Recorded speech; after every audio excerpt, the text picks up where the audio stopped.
কোরআনের আলোকে ইস্তিগফারের ১০ ফজিলত।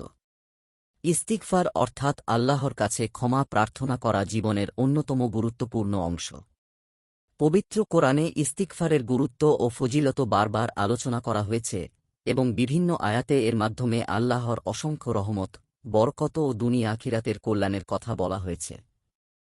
এই প্রবন্ধে আমরা ইস্তিগফারের ১০টি ফজিলত আলোচনা করব, যা কোরআনের বিভিন্ন আয়াত থেকে প্রমাণিত। ১. গুনাহ মাফের অসীম সুযোগ। ইস্তিগফারের সবচেয়ে বড় ফজিলত হল এটি মানুষের গুনাহ আল্লাহ মাফ করে দেন। আল্লাহ তাআলা বলেন, আল্লাহ ছাড়া আর কে গুনাহ মাফ করতে পারে। সূরা আলে ইমরান আয়াত ১৩৫। ২. আল্লাহর রহমত লাভ। পাপের কারণে বান্দার ওপর রহমতের দরজা বন্ধ হয়ে যায়, আর ইস্তিগফার সে দরজাকে আবার খুলে দেয়। কোরআনে এসেছে, তোমরা কেন আল্লাহর কাছে ইস্তিগফার করো না, যাতে তোমাদের ওপর রহমত বর্ষিত হয়। সূরা নামল আয়াত ৪৬। ৩. বৃষ্টি ও রিজিকের বরকত। ইস্তিগফার দুনিয়ার জীবনের কল্যাণ, যেমন বৃষ্টি, রিজিকের বরকত, সংকট মুক্তির চাবিকাঠি হিসেবেও এসেছে কোরআনে। আল্লাহ তাআলা বলেন, নূহ আলাইহি ওয়াসাল্লাম তাঁর জাতিকে বলেছিলেন, তিনি আল্লাহ তোমাদের ওপর প্রচুর বৃষ্টি বর্ষণ করবেন। সূরা নূহ আয়াত ১১। ৪. সন্তান-সন্ততির বরকত। ইস্তিগফার করার ফলে আল্লাহ সন্তান-সন্ততির বরকত দান করেন। নূহ আলাইহি ওয়াসাল্লাম আরও বলেন, তিনি তোমাদেরকে ধনসম্পদ ও সন্তান দ্বারা সমৃদ্ধ করবেন। সূরা নূহ আয়াত ১২। ৫. অর্থসম্পদে প্রশস্ততা। রিজিকের সংকট অনেকের জীবনের বড় দুশ্চিন্তা। আল্লাহ বলেন, ইস্তিগফারের দরুন আল্লাহ তোমাদেরও বরকতের বৃষ্টি ঝরাবেন। সূরা নূহ আয়াত ১১।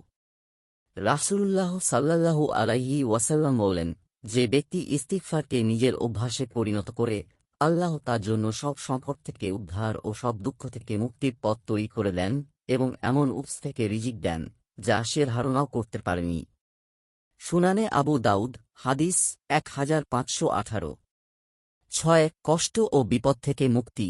মানুষের জীবনে কষ্ট, বিপদ, দুশ্চিন্তা, অসহায়ত্ব আসেই।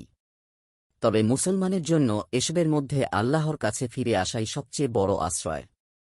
আল্লাহ বলেন, আল্লাহ কখনো তাদের শাস্তি দেবেন না, যতক্ষণ তুমি, নবী, তাদের মধ্যে আছ এবং যতক্ষণ তারা ইস্তিগফার করে।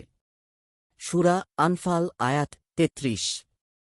তাই ইস্তিগফার আল্লাহর গজব ও আযাব থেকে রক্ষা করে। ৭. শক্তি ও সামর্থ্য বৃদ্ধি। নিয়মিত ইস্তিগফার শক্তি, সামর্থ্য, স্বাস্থ্য ও সম্মান বাড়ায়।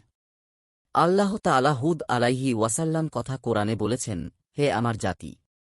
নিজেদের প্রতিপালকের কাছে গুনাহের জন্য ক্ষমা প্রার্থনা করো, অতঃপর তাঁরই দিকে রুজু হও। তিনি তোমাদের প্রতি আকাশ থেকে মুষলধারে বৃষ্টি বর্ষণ করবেন এবং তোমাদের বর্তমান শক্তির সঙ্গে বাড়তি আরও শক্তি যোগাবেন। সুতরাং তোমরা অপরাধী হয়ে মুখ ফিরিয়ে নিও না। সূরা হুদ আয়াত ৫২। ৮. উত্তম জীবন উপহার। ইস্তিগফার শুধু ক্ষমা নয়, এটি আল্লাহর দেওয়া উত্তম জীবনের আমল। আল্লাহ তাআলা বলেন, এবং এই পথনির্দেশ দেয় যে তোমাদের প্রতিপালকের কাছে গুনাহের ক্ষমা প্রার্থনা করো, অতঃপর তাঁর অভিমুখী হও। তিনি তোমাদেরকে এক নির্ধারিত কাল পর্যন্ত উত্তম জীবন উপভোগ করতে দেবেন এবং যে কেউ বেশি আমল করবে তাকে নিজের পক্ষ থেকে বেশি প্রতিদান দেবেন। আর তোমরা যদি মুখ ফিরিয়ে নাও, তবে আমি তোমাদের জন্য এক মহাদিবসের শাস্তির আশঙ্কা করি। সূরা হুদ আয়াত ৩। সত্যিকারের শান্তিপূর্ণ জীবন, যা শুধু সম্পদে নয়, বরং অন্তরের প্রশান্তিতে প্রকাশ পায়, সেটাই মাতাআন হাসানা।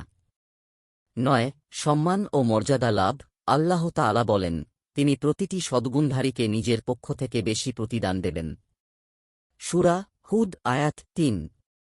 ইস্তিগফার ব্যক্তিকে সমাজে মর্যাদা ও আল্লাহর কাছে কদরের স্থান অর্জনে সাহায্য করে। ১০. জান্নাতে প্রবেশ ও নিরাপদ আশ্রয়। ইস্তিগফার এটি এমন এক আমল যা মানুষের গুনাহ মোচন করে, দোজখ থেকে রক্ষা করে এবং জান্নাতের নিরাপদ আশ্রয়ে পৌঁছে দেয়। আল্লাহ তাআলা বলেন, তিনি তোমাদের জন্য জান্নাত প্রস্তুত করবেন এবং সেখানকার নদীগুলো তোমাদের জন্য প্রবাহিত করবেন। সূরা নূহ আয়াত ১২। তাই ইস্তিগফার হল আখিরাতের মুক্তির চাবিকাঠি। প্রতিনিয়ত ইস্তিগফার করলে জান্নাতের পথ সুগম হয়। দিন প্রচারের উদ্দেশ্যে ভিডিওটি শেয়ার করুন। লাইক, কমেন্ট, ফলো এবং চ্যানেলটি সাবস্ক্রাইব করে পাশে থাকবেন। মহান আল্লাহ আপনাকে উত্তম যা দান করুক। আমিন।